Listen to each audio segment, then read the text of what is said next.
Hello students, I am Sidra from edge input. हमारे आज के लेक्चर का टॉपिक है होम्योस्टैसिस। सबसे पहले हम देख लेते हैं होम्योस्टैसिस होता क्या। Homeostasis is the ability of body to maintain constant environment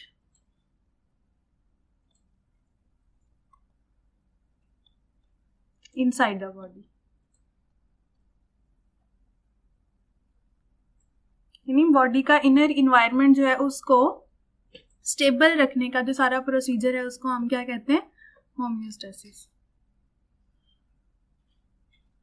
पहले हम ये देख लेते हैं इन्वायरमेंट जो है वो दो तरह का होता है, एक्सटर्नल और internal. External means outside the body और इंटरनल इनसाइड द बॉडी।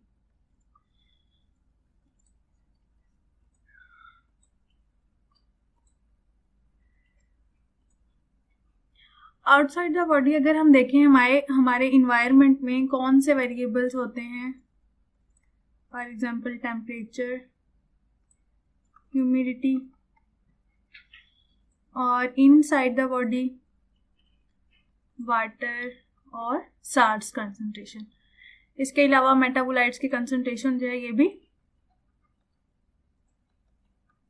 इसकी स्टेबिलिटी का प्रोसेस भी होम्योस्टैसिस में इंक्लूड होता है। इंटरनल इन्वायरमेंट में क्या क्या आता है, internal body temperature. Normal human body का टेम्परेचर 37 डिग्री सेंटीग्रेड होता है। इसके अलावा साल्ट्स एंड वाटर कंसंट्रेशन जो है उसको भी स्टेबल करना होता है। Waste products inside the body, यानी बॉडी के इनर साइड पे जो वेस्ट प्रोडक्ट्स हैं, फॉर एग्जांपल यूरिया या uric acid, blood sugar level और इसके अलावा ब्लड पीएच, ये सारी चीजें किसमें आती है, इंटरनल इन्वायरमेंट में। और इनको एक स्टेबल लेवल पे रखने के लिए हमारी बॉडी में जो प्रोसेस होता है वो क्या होता है, homeostasis. Components of homeostasis, there are 3 components: thermoregulation, osmoregulation and excretion. Thermoregulation में हमें इसके नाम से पता चल रहा है कि ये क्या है, थर्म मीन टेम्परेचर, यानी टेम्परेचर रेगुलेशन के प्रोसेस को हम क्या कहते हैं, थर्मोरेगुलेशन। तो इनसाइड द बॉडी अगर टेम्परेचर को देखें, जैसे मैंने अभी आपको बताया 37 डिग्री होता है ह्यूमन बॉडी का टेम्परेचर। तो आउटसाइड द बॉडी जो टेम्परेचर जो भी है, फॉर एग्जांपल 50 भी है, तो इसको बॉडी का जो इनर टेम्परेचर है उसको मेंटेन रखना 37 के लेवल पे, ये क्या है, सेट पॉइंट है।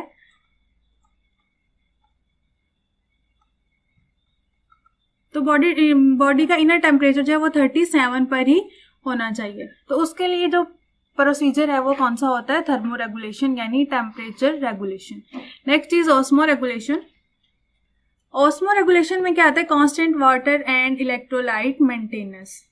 इलेक्ट्रोलाइट जितने भी मेटाबोलाइट्स होते हैं उनमें जो आयंस प्रोडक्शन होती है उनकी मेंटेनेंस, और इसके अलावा वाटर और साल्ट्स की, इनकी कंसंट्रेशन को मेंटेन करने के लिए कौन सा प्रोसेस होता है, osmoregulation. Next one is excretion. Excretion means to release outside.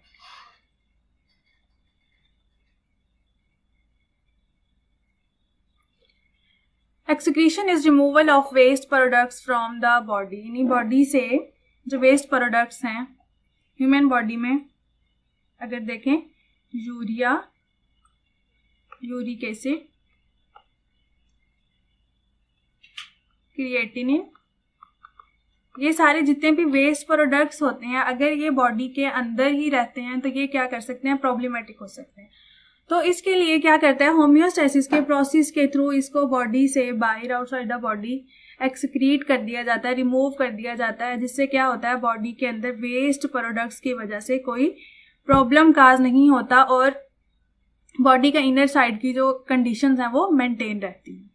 ये था कंट्रोल एट ऑर्गेनिज्म लेवल, यानी होल ऑर्गेनिज्म में अगर हम देखें तो उसमें टेम्परेचर रेगुलेशन के लिए या वाटर लेवल मेंटेनेंस के लिए या वेस्ट प्रोडक्ट के रिमूवल के लिए। ये तो सारा प्रोसीजर हो रहा था, ये किस में हो रहा था? ऑर्गेनिज्म लेवल पे। अगर हम देखें इसको सेल लेवल पे, यहाँ पर homeostasis keeps the fluctuation in narrow range that keeps water solute metabolites in a required range. यानी सेल, सिर्फ एक सेल की अगर हम बात कर रहे हैं तो उसके अंदर भी अगर वाटर लेवल कम ज़्यादा होता है तो उसकी एक्टिविटी को अफेक्ट करता है। सोल्यूट कंसंट्रेशन भी उसकी एक्टिविटी को अफेक्ट करती है। और इसके अलावा मेटाबोलाइट्स यानी जितने भी फॉर एग्जांपल अमाइनो एसिड्स हैं और nucleosides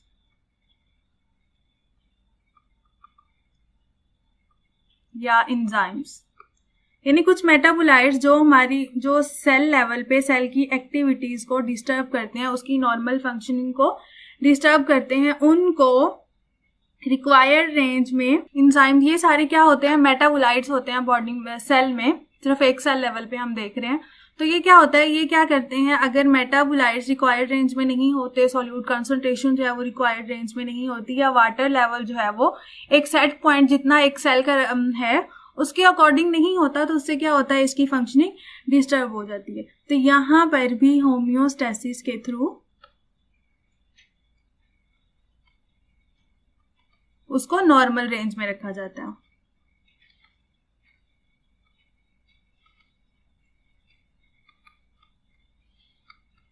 next is objective of homeostasis. Homeostasis के ऑब्जेक्टिव क्या है?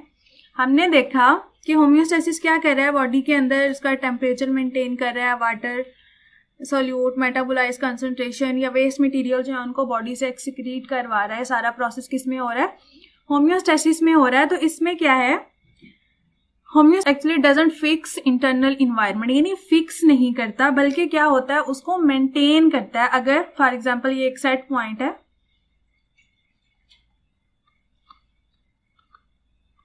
Set point for salt concentration,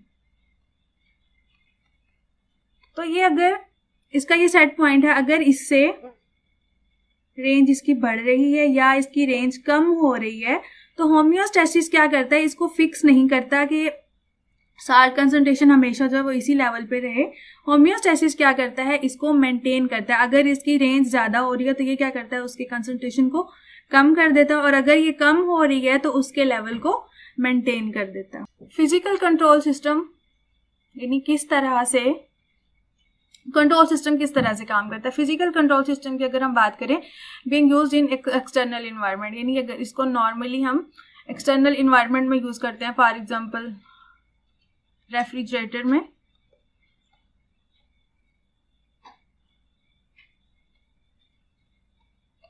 इसमें क्या होता है कि इसमें सेंसर लगा होता है। सेंसर एक्चुअली क्या है, रिसेप्टर। ये टेम्परेचर चेंज को सेंस करता है, उसके चेंज को मॉनिटर करता है और उसके बाद उसको कंट्रोल सिस्टम तक ट्रांसफर करता है। और कंट्रोल सिस्टम क्या करता है, अगर टेम्परेचर जो है हायर टेम्परेचर है तो उसको लो करता है, और अगर लोअर टेम्परेचर है तो उसको हाई करता है, इतना हाई उसकी नॉर्मल रेंज तक।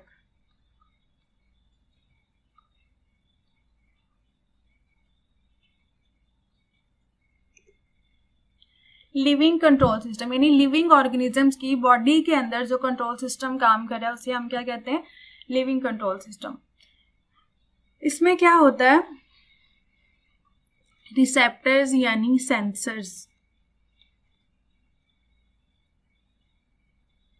ये क्या करते हैं, चेंज को सेंस करते हैं। यहां भी हम टेम्परेचर की एग्जांपल ही ले लेते हैं। तो ये एक्सटर्नल इन्वायरमेंट में क्या है, टेम्परेचर चेंज को सेंस करते हैं और उसके बाद इसका स्टिमुलाई फॉरवर्ड करते हैं न्यूरॉन्स के थ्रू कंट्रोल सिस्टम तक। कंट्रोल सिस्टम उस सारी टेम्परेचर चेंजिंग को मॉनिटर करने के बाद मैसेज फॉरवर्ड करता है अफेक्टर्स तक, और अफेक्टर्स क्या करते हैं, रिस्पॉन्स शो करते हैं। अब वो रिस्पॉन्स क्या होता है ये हम नेक्स्ट देखेंगे। अब ये होम्योस्टेसिस का सारा प्रोसीजर जो है ये किसके थ्रू हो रहा होता है, फीडबैक मैकेनिज्म। फीडबैक मैकेनिज्म क्या है, regulation of physiological process. Physiological यानी इनसाइड द बॉडी होने वाले जितने भी प्रोसेसेस हैं उन्हें हम क्या कहते हैं, फिजियोलॉजिकल प्रोसेस।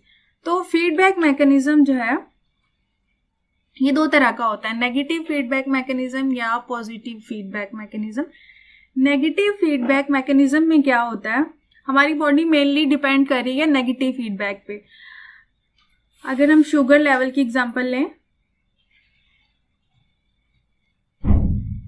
शुगर लेवल का सेट पॉइंट है फॉर एग्जांपल 170 मिलीग्राम पर डेसीलीटर, ये इसका सेट पॉइंट है। यहाँ पर अगर इसकी मिकदार बढ़ रही है तो नेगेटिव फीडबैक मैकेनिज्म क्या करेगा, उसको कम करेगा। और अगर ये नॉर्मल रेंज से कम हो रही है तो नेगेटिव फीडबैक मैकेनिज्म इसको नॉर्मल रेंज तक ले जाएगा। यहाँ पर एग्जांपल देखें, ये एक्सटर्नल इन्वायरमेंट की बात हो रही है। एक्सटर्नल इन्वायरमेंट में जब टेम्परेचर हाई होता है तो इससे क्या होता है, यहाँ से नेगेटिव फीडबैक मैकेनिज्म यहाँ से मैसेज ट्रांसफर करता है स्टिमुलाई जिसे हम कहते हैं न्यूरॉन्स के थ्रू ब्रेन तक। ब्रेन का एक पार्ट है हाइपोथैलेमस।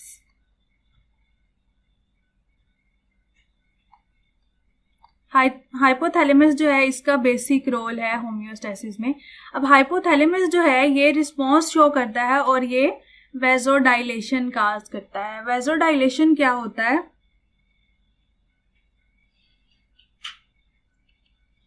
दो टर्म्स हैं, वेजोडाइलेशन एंड वेजोकंस्ट्रिक्शन।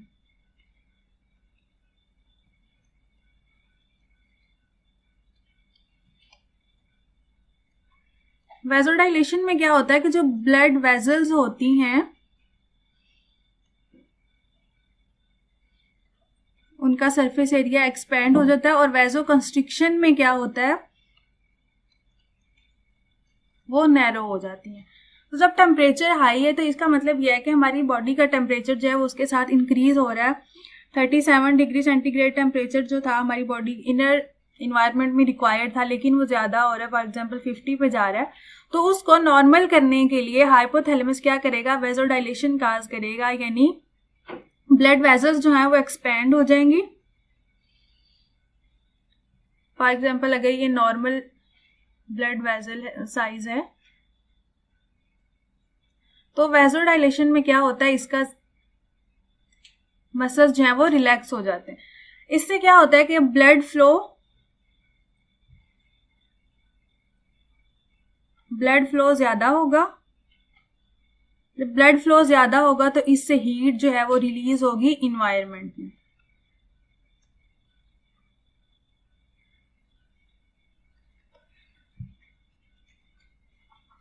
जिससे क्या होगा, बॉडी का टेम्परेचर लो हो जाएगा और वो नॉर्मल रेंज तक चला जाएगा। सेम इसका अपोजिट अगर हम देखें, आउटसाइड द बॉडी टेम्परेचर जो है वो लोअर टेम्परेचर है, तो उसका भी प्रोसीजर यही सेम होता है। इसमें सिर्फ ये होता है यहाँ पर वेजोडाइलेशन हो रही थी ताकि ब्लड फ्लो जो है वो ज्यादा हो सके। तो अगर टेम्परेचर एक्सटर्नल टेम्परेचर जो है वो कम होगा तो इनसाइड द बॉडी टेम्परेचर को मेंटेन करने के लिए हाइपोथैलेमस क्या करता है, वेजोकंस्ट्रिक्शन काज करता है, यानी ब्लड वेजल्स जो है वो नैरो हो जाती हैं, सुकड़ जाती हैं, जिससे ब्लड फ्लो भी कम हो जाता है और हीट रिलीज एक्सटर्नल इन्वायरमेंट में हीट रिलीज नहीं होती, जिससे बॉडी का नॉर्मल टेम्परेचर मेंटेन हो जाता है। नेक्स्ट है positive feedback mechanism. Negative feedback mechanism में हमने देखा था कि अगर किसी चीज का लेवल इंक्रीज हो रहा है तो नेगेटिव फीडबैक मैकेनिज्म उसको क्या कर रहा था, मेंटेन कर रहा था उसके नॉर्मल लेवल तक। लेकिन पॉजिटिव फीडबैक मैकेनिज्म क्या करता है, जो अगर किसी चीज के लेवल में कमी हो रही है, यहाँ पर अगर हम शुगर लेवल की एग्जांपल लें,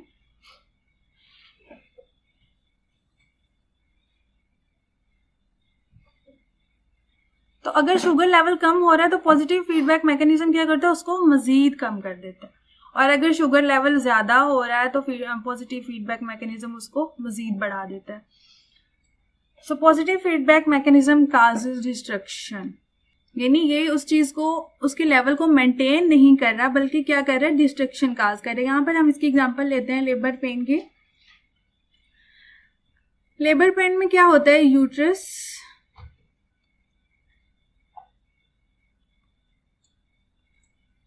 फॉर एग्जाम्पल ये यूट्रस की वाल है,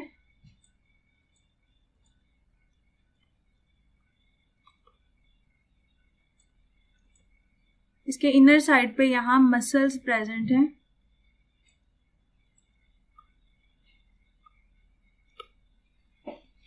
अब चाइल्ड बर्थ के लिए यहाँ मसल्स जो हैं इनमें कॉन्ट्रैक्शन होती है।